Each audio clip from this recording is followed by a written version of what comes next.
자, 오늘 나눠드린 거 보면 되겠습니다. 17조.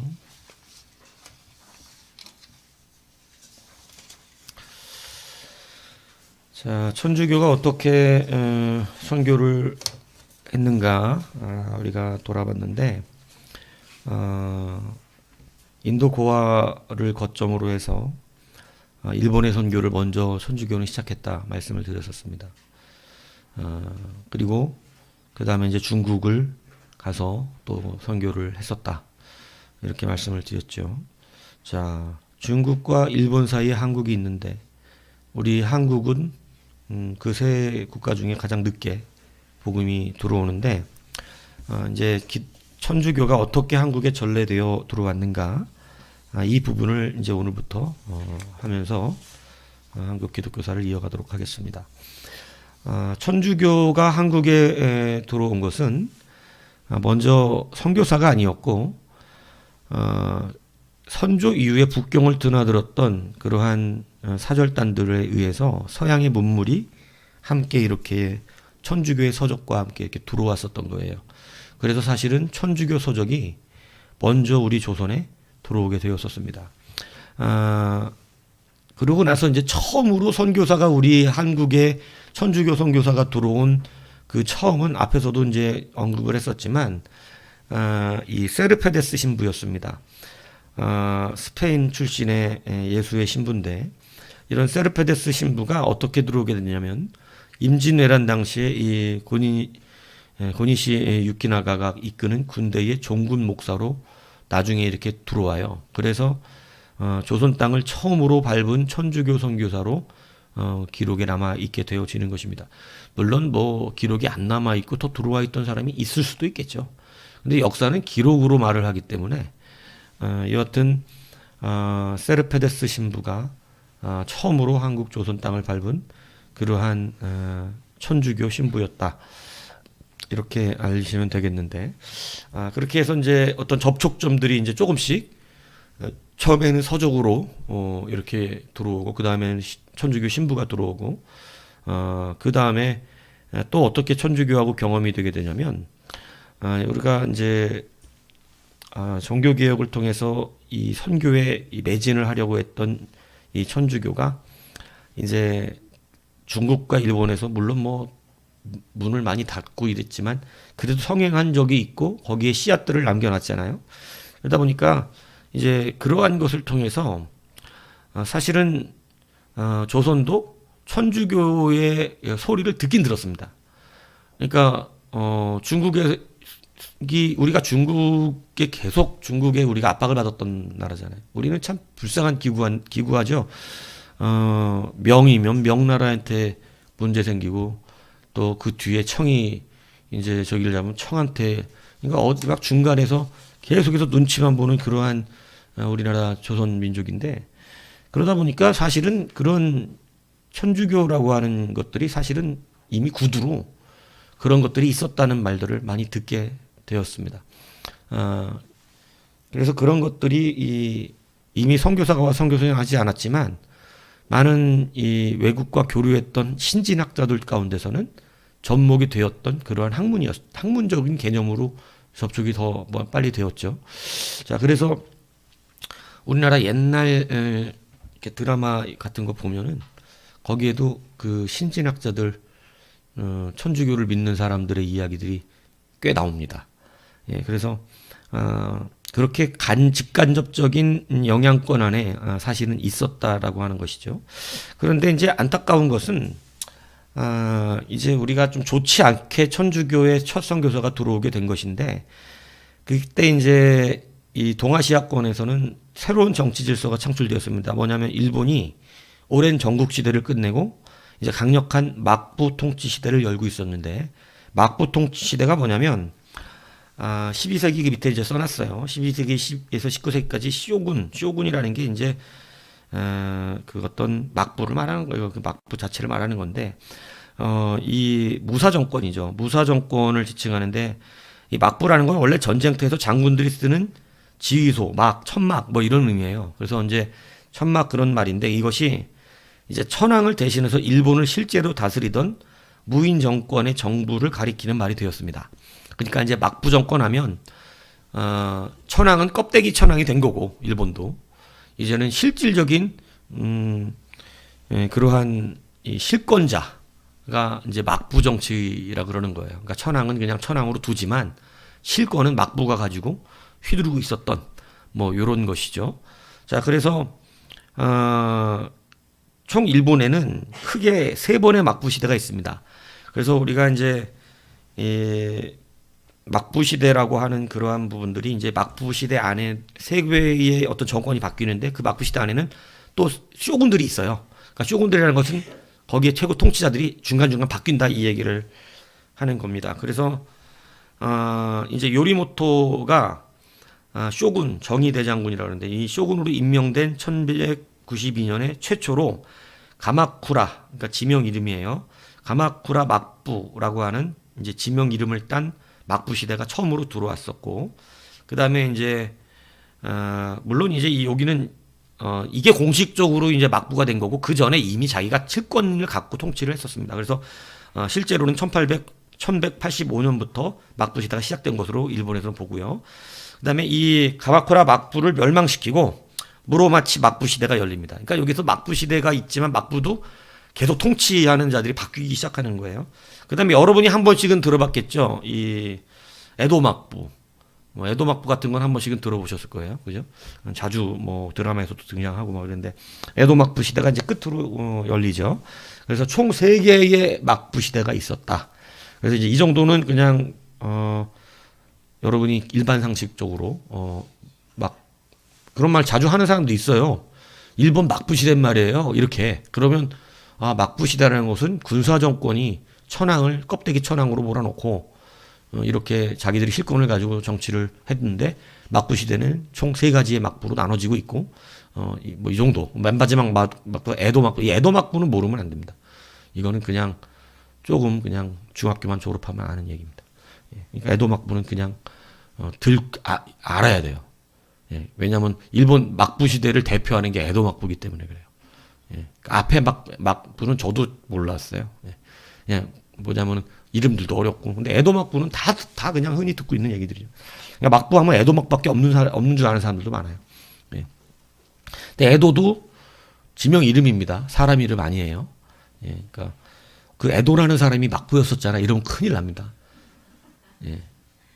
에도라는 사람이 막부였는데 그 에도 막부 있잖아. 에도.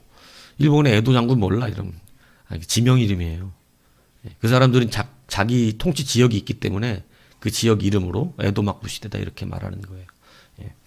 자, 그래서 그런 에도 막부 시대가 이렇게 오면 여러분 항상 이 정권이 재창출되면 무엇을 가장 많이 신경 쓸까요? 민심입니다. 민심. 우리나라도 왕을 쿠데타 일으키고 나면 가장 먼저 잡으려고 그러는 게 뭐예요? 민심이죠. 그래서 민심을 잡으려면 민심들이 원하는 뭔가 돌파구를 찾아내야 되죠. 정치가 그런 식으로 하는 거거든요. 정말로 우리나라 그러니까 이런 정치는 좀 그만해야 되는데, 그러니까 국민이 조금 수준이 높아져야 돌파구식 정치를 안 하는 거예요. 예, 그냥 막 그 땜빵식 정치. 왜 그러냐면 국민 수준이 높아져야죠. 자기한테 유리한 대로만 막 자꾸 떠들면 안 됩니다. 우리도. 그건 그렇게 하면 안 되고 나라가 정말로 안정되고 좋을 것을 우리가 알고 내가 조금 불리하더라도 그것을 우리가 요청을 해야지 정치가 바로 서지. 우리는 늘 보면 자기들의 만든 것만 주장을 하잖아요. 그죠? 그걸로 데모하고. 그러니까 정치가 그런 것에서 가장 많은 민심을 잡을 수 있는 게 뭔가 이렇게 봐갖고 부동산 정책 확 열어주기도 하고 또 잡아버리기도 하고, 이게 국민을 위한 정치가 아니라 민심을 잠재워서 인기를 높이기 위한 이런 정치들이거든요. 그러니까 이런 것은 국민들이 호응을 하니까 먹히는 거예요. 예. 그러니까 우리가 그런 것을 수준 높게 내가 이것이 좀 불리해도, 내가 집 가진 사람인데 집값 떨어지면 열받잖아요. 그래도 집값 떨어지는 것이 국민적으로 국가적으로 좋은 거면 감수해야 된다는 얘기지. 근데 나는 집 가졌으니까 집값 떨어지는 건 난 안 되겠다 싶어갖고 또 부동산 경제 살려내라 이렇게 또 떠든단 말이에요. 그러니까 정치인들이 국민 알기를 우습게 아는 겁니다. 그냥 뭐만 하나 물려주면 그냥 잠잠해지고 따라오는 사람들의 수준으로 아는 거예요. 국민의 수준이 높아져야 돼요. 내가 집이 없으니까 무조건 집값이 밑바닥을 쳐야 된다. 이것도 무식한 생각이잖아요. 너는 집값이 밑바닥 치면 국가 경제가 어떻게 살겠어요. 그러니까 이게 항상 우리가 적절해야 됩니다. 은행 이자가 무조건 높아도 안 되고 무조건 낮아도 안 되는 거거든요. 그러니까 그것이 우리가 생각하게 깊이 보고 국가가 잘 살고 전 국민들이 평안할 수 있는 것을 생각했는데 우리는 너무 이기적이라 다 자기 입장들만 고수를 해죠. 그러니까 우리가 뭐 노조라든가 장애인 연대라든가 이런 거 다 인정해요. 인정하고 그들의 괴로움들을 돌아봐야 합니다. 하지만 그들의 괴로움을 돌아본다는 것도 법치국가는 법치 안에서 이루어지는 거예요. 그렇기 때문에 그냥 무조건 그러니까 자기들 것만 통과시키려고 관철시키려고 하는 요렇게 되는 것은 수준 높은 것은 아니다 이 얘기입니다.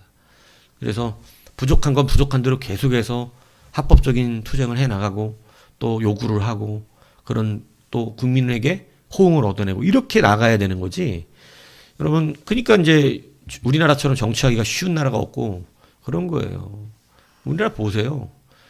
머리가 띵 빈 사람들이 너무 많으니까 그냥 이렇게 밖에서 보면 구속돼야 될 사람인데도 그냥 치장 지지하는 겁니다. 예. 왜? 예. 바르게 보는 눈이 없고 그냥 네 편 내 편으로 갈라져 있기 때문에 그런 거예요. 이게 굉장히 문제죠. 그러니까 이게 똑같은 정치적인 입장을 가지고 뭐를 일으킨 거예요? 전쟁을 일으킨 겁니다. 그게 임진왜란이에요. 예. 그러니까 전쟁을 일으킨 이유가 단순히 그냥 조선 먹어야지 뭐 이런 개념보다 민심을 가로앉히고 이 전쟁을 하면 이 다른 그 불만들이 순식간에 잠재워지거든요. 전쟁통에 지금 무슨 불만이 나올 수가 있겠어요. 그러니까 이렇게 억지스러운 전쟁들이 일어나는 게 바로 정치적 쇼라 이 얘기를 하는 거예요. 예, 무슨 얘기인지 알겠습니까? 우리가 지금 막 미국 전쟁하고 하는 것들도 이런 게 없진 않다 이 얘기하는 거예요. 예. 다 왜 무기 팔아야 되니까 해야 되는 전쟁도 있는 거예요. 그러니까 그게 없지 않단 말이에요. 예. 전쟁을 일부러 일으킨다고. 예. 왜? 무기 소진하고 무기 팔아야 되니까. 그걸로 경제를 돌려야 되고. 그걸로 해야 방산산업에 지금 근무하는 사람들이 자기 직장을 갖지요. 전쟁이 없는데 방산산업이 되겠어요? 다 문 닫아야 돼요. 무기 소진 안 되면. 그러니까 미사일 쏴서 여러분 없애야 된다고요. 그러니까 이런 것이 다 정치적 쇼로 일어나는 거예요. 근데 이것에 우리가 좀 높은 눈을 보고 높이 봐서 옳은 건 옳다 그러고 틀린 건 틀리다 할 수 있으면 바른 정치가 이루어지는데 그냥 생각 없이 우하고 여기 몰리고 우하고 저기 몰리니까 우리나라는 특히 더 정치하기가 너무 쉬운 겁니다. 왜냐하면 어떤 그 정몽준 아들내미가 그랬나요? 민중은 개돼지냐고? 그러니까 이 말이 정말 참 함부로 말했다고 말하기도 뭐할 정도로 참 정확한 말이란 말이에요. 개돼지 머리 없습니까? 그냥 막 먹을 거 띄워주면 달려가는 개돼지 같은 겁니까? 그러면 안 되죠. 그래서 우리가 좀 정확하게 볼 수 있는 필요가 있고 저는 어떻든 예수 믿는데 한쪽으로 치우친 좌파 우파 사람들 별로 좋아하지 않아요. 그러니까 우리가 뭐 진보 보수 이렇게 얘기했을 때는 조금 심도 깊게 얘기할 수 있지만 그냥 무조건 좌파 우파로 나눠지면 그거는 굉장히 심각한 겁니다. 자, 그래서 이런 전쟁을 그렇게 해서 일으켰어요. 또 중국도 마찬가지예요. 이제 중국도 권력이 이제 옮겨지는데 만주족이 후금이라고 그러죠. 근데 중국의 본토의 명을 이제 중국 마지막 저기를 위협합니다. 그래서 후금이 명을 치기 전에 우리나라가 명나라하고 굉장히 가까웠잖아요. 뭐 그냥 가까웠다고 하는 건 좋은 말이고 아주 나쁘게 표현하면 솔직히 속국 수준 아닙니까? 그 시대가. 왕도 중국이 정해줘야 왕이 되는 나라였으니까 우리나라가. 그러니까 거의 뭐 진짜 지방 속국이라고 말할 정도로 중국은 그 정도 수준이었어요. 우리나라가. 좀 인정을 해야지 또 할 거야. 자존심 내세워가지고 국뽕 내세운다고 뭐 해결될 문제가 아니라 실질적으로 역사를 봐도 그죠? 그러니까 이 후금이 조선부터 칩니다. 왜냐하면 명하고 가까우니까. 조선 작은 나라부터 일단 잡아놓고 그 다음 명 잡겠다고. 그래서 또 우리가 이 시대가 결국은 국토가 유린되는 일이 여러 번 일어나게 되는 거예요. 임진왜란 끝난 지 몇십 년, 30년 지나지도 않아서 다시 또 청하고 전쟁을 하기는 이런 일이 벌어지게 된 것입니다. 그래서 우리나라는 그런데 이때 천주교하고 다 연합이 돼요. 천주교하고 접촉이 있어. 그러니까 이제 내가 이런 방식이 좋진 않습니다. 전쟁을 통해서 이 종교를 집어넣는 건 좋진 않아요. 근데 이것은 뭐 종교를 집어넣으려고 전쟁을 한 건 아닙니다만, 여하튼 이런 전쟁을 통해서 천주교가 처음 접해진 거예요. 우리나라는 임진왜란 때는 십자가 깃발 들고 들어온 이 고니키 군대가 들어와서 처음으로 조선 사람들은 자기들 창칼로 죽이는 사람들이 다 기독교인들이라는 사실을 알게 된 거죠. 예. 무슨 얘기인지 이해하세요? 예. 십자가 깃발 꽂고 와가지고 기도한단 말이에요. 그 사람들 전쟁하기 전에. 그러니까 그렇게 해서 자기들을 학살하는 그러한 일본 군인의 종교가 기독교인이었다는 거예요. 이렇게 알게 되는 거예요. 그러니까 이게 좋지 않죠. 예. 자, 그런 일들이 이제 우리는 참으로 안타깝게도 천주교의 접촉이 굉장히 부정적이었습니다. 예. 부정적일 수밖에 없었어요. 국가적인 정세상. 예. 자, 그래서 어떻게 천주교가 접촉됐느냐? 임진왜란이 가장 먼저 우리가 이제 앞에서 얘기했듯이 서쪽으로 먼저 들어왔지만 가장 먼저 외국인 선교사가 들어왔던 것은 임진왜란 때입니다. 그래서 임진왜란 때 천주교와 관련을 갖는데 그게 이제 세르페데스 신부가 한반도에 발을 디뎠어요. 근데 이 세르페데스 신부가 조선 사람들과 선교적인 접촉이 있었다는 흔적이나 역사적 기록은 없습니다. 그게 첫 번째 우리가 이제 천주교의 조선과의 접촉이고, 두 번째는 전쟁의 포로로 잡혀간 조선 포로 중에 많은 사람들이 천주교로 개정을 했습니다. 일본에 잡혀가서. 그래서 우리나라 사람들이 천주교로 개정하는 그러한 일들이 이제 많이 있어졌던 거예요. 그래서 이제 도쿠가와 시대에 알다시피 앞에서 했었죠. 일본에서는 로마 카톨릭 신자 박해했었잖아요. 그런데 그 박해했을 때 순교를 당하는데 이 순교달 중에 우리 조선 사람들도 굉장히 많이 있었다. 이런 역사가 이건 기록 남아 있습니다. 그리고 이제 조석 침략에 선봉에 섰던 고니시 유키나카가 자기가 이제 다이묘로서 기리사단으로 개종했죠. 기리사단 아시죠? 예, 기독교인 말하는 거예요. 예. 그 개종해서 이제 그 밑에 있던 모든 그 자기들의 밑에 있는 같이 다스리는 지역 사람들이 다 기독교로 개종을 했는데, 이제 이 사람은 토요토미의 그 강력한 어떤 지지 세력이었고 또 종이었어요. 그 저기 밑에 부하예요. 그러다 보니까 토요토미가 이제 조선 침략 임진왜란을 일으킬 때 선봉에 쓸 수밖에 없었습니다. 그래서 그 선봉에 서서 들어왔는데 20일 만에 서울이 함락되고 그다음에 평양까지 진출했어요. 그래서 이 고니시 부대는 십자가 그 매달고 뛰어들어온 그 군대예요. 그래서 그런데 이제 조병 의병들의 저항이 좀 만만치 않았죠. 그래서 결국은 이제 후퇴해서 경상도 남단의 응천을 거점으로 삼았습니다. 전쟁이 조금 오래 걸리니까 고니시가 본국의 예수의 신부들에게 우리에게 종군사제를 보내서, 종군사제라는 것은 군대도 종군 목사라 그래요. 그러니까 군목이라 그러죠. 군대도 목사가 있고 신부도 있고 스님도 있습니다. 그래서 다 있어요. 그래서 그게 이제 이 부대에서 속해져 있는 사람들이 이제 저긴데, 왜냐하면 죽을 때 장례 치러주고 이러려고 있는 거예요. 그리고 이제 전쟁 나가서 두려워하지 않는 신앙심을 주기 위해서 군대는 목적이 그겁니다. 한 개씩 종교를 무조건 갖게 하는 것은 죽는 것을 두려워하지 않게 하기 위해서 그래요. 그래서 군대는 무조건 1인 1종교를 권면합니다. 왜냐하면 종교를 가지면 죽음을 두려워하지 않게 되기 때문에, 그래서 군대에서는 종교를 그걸로 써먹는 겁니다. 자, 그래서 여하튼 예수의 신부를 보내달라. 왜? 왜냐하면 자기 병사들에게 신앙적인 힘을 더 실어주기 위해서 그런 거죠. 자, 그래서 그때 조선 땅에, 그래서 세르페스가 전쟁 난 지 1년 뒤에 임진왜란에 바로 들어온 게 아니라 1년 정도 있다가 세르페데스 신부하고 일본인 수사가 있었어요. 후칸 에이온이 조선에 파송됩니다. 그래서 세르페데스는 고니시 부대가 자리 잡고 있던 그 응천을 중심으로 일본군 진지를 순방하면서 성사를 집행했었습니다. 예, 그렇게 이제 되고, 그리고 이제 이 세르페데스 신부의 활약이 이게 되게 웃겨요. 뭐냐면 다른 침략 선봉장이었던 가토, 여러분 임진왜란 보면 가토 장군 나옵니다. 그죠? 근데 이 가토가 이순신 그 영화 보면 나와요. 가토도 나오고 고니시도 나오고 다 나와요. 예, 그러니까 그 가토가 이 고니시하고 경쟁 관계예요. 서로 누가 더 공을 세우고 인정을 받는가 이런 경쟁 관계에 있다 보니인데 이때 당시 도요토미는 천주교를 박해했잖아요. 근데 이 고니시는 뭐예요? 천주교 수사까지 불러서 전쟁 종구 목사로 끌고 온 거잖아요.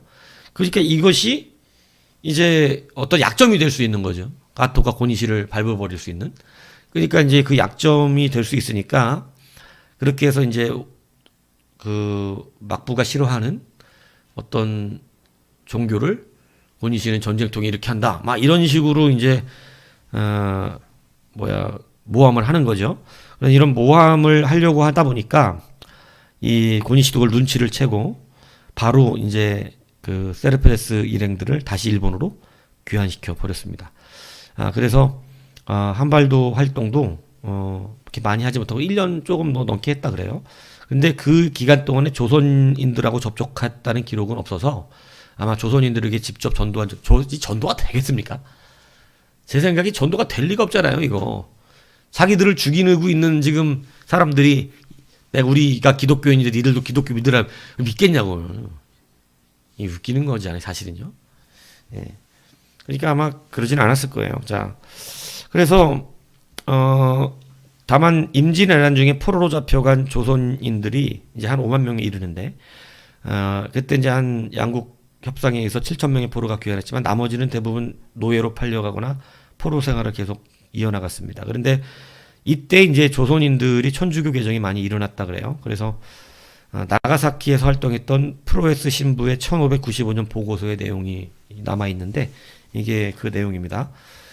여기 나가사키에 사는 조선인 노예들은 남자와 여자 도합 300명이 넘는데 그중 많은 이에게 금년의 고리를 가르쳤습니다. 그들 대부분이 2년 전에 영세하였고 거의 전부가 금년의 고백성사를 받았습니다. 우리는 경험에 의하여 조선 백성은 우리의 거룩한 신앙을 받아들일 준비가 잘 되어 있음을 명백히 할 수 있습니다. 이들은 매우 친절하며 기쁜 마음으로 성세를 받고 자기들이 천주교인이 된 것을 기뻐합니다. 이렇게 포로로 잡혀갔던 사람들이 천주교인으로 됐다는 것. 그리고 조선 사람들을 만났던 이 선교사들은 조선인들도 이렇게 친절하고 좋을 것이라고 이제 예상을 한 거예요. 그래서 그들도 분명히 천주교를 잘 받아들일 것이다. 물론 그것은 자기들의 생각이었어요. 예, 왜냐하면 천주교 되게 어려웠죠. 예, 뭐 대원군 천주교 하면 아주 그냥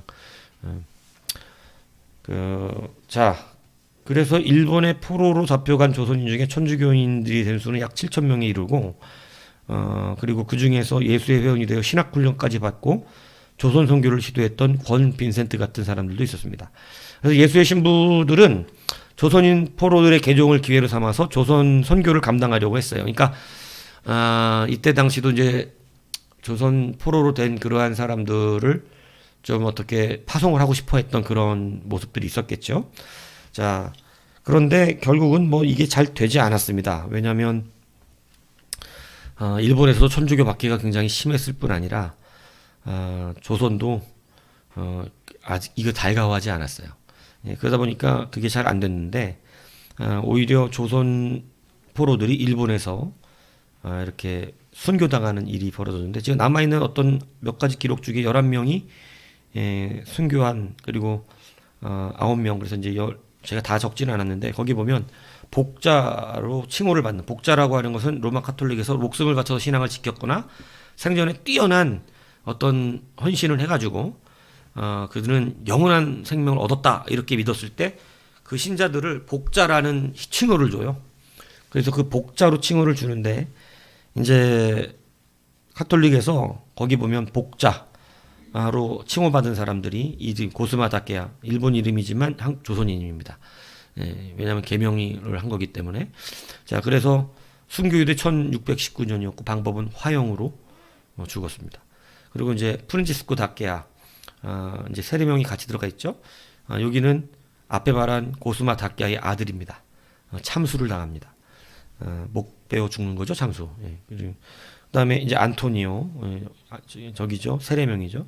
화형당하고, 요한도 화형당하고, 베드로도 참수당하고. 그러니까 이제 요한은 안토니오의 장남이고, 베드로는 안토니오의 차남이에요. 그러니까 일가족이 다 예수 믿는다는 이유로 참수를 당했습니다. 그리고 가이오라고 하는 세례명을 받은 사람도 있는데 이 사람은 화형을 당합니다. 그리고 권 빈센트 아까 말했던 이제 신학 훈련을 잘 받았던 목회자로 이제 수사로서 이렇게 이제 파송하려고 했던 사람인데도 이 사람도 화형을 당합니다. 그리고 미카엘은 고문으로 죽고 바오로는 익사 물에 빠뜨려 죽입니다. 그리고 거기 이제 보면 이렇게 식스토 가자에몬 참수당하는데 그 밑에 이제 카타리나가 이 식스토 가자에몬의 아내예요. 그래서 두 부부가 같이 이렇게 참수당하는. 뭐 이제 그 외에 명단도 많이 있는데 뭐 다 여러분이 본다고 외울 것도 아니고. 그래서 그냥 좀 숭고해지라고. 그죠? 조금 뭔가 마음이 오지 않아요? 좀 이렇게 예수를 믿고 타향살이를 하면서도 기꺼이 생명을 바쳐서 죽은 그러한 모습들이 굉장히 인상 깊죠. 그래서 이렇게 이들뿐만 아니라 이제 독국가와 궁전 안에서 궁녀로 살면서 끝까지 신앙을 지키다가 고즈시마라고 하는 조그만 섬에 유배돼서 절명했던 오타 줄리아 또 6명의 증거자 이렇게 일본 천주교회사에 기록되어져 있습니다. 그래서 남겨진 또 기록은 없지만 박해를 참여 순교한 많은 조선인 신자들이 있었음이 증거되고 있습니다.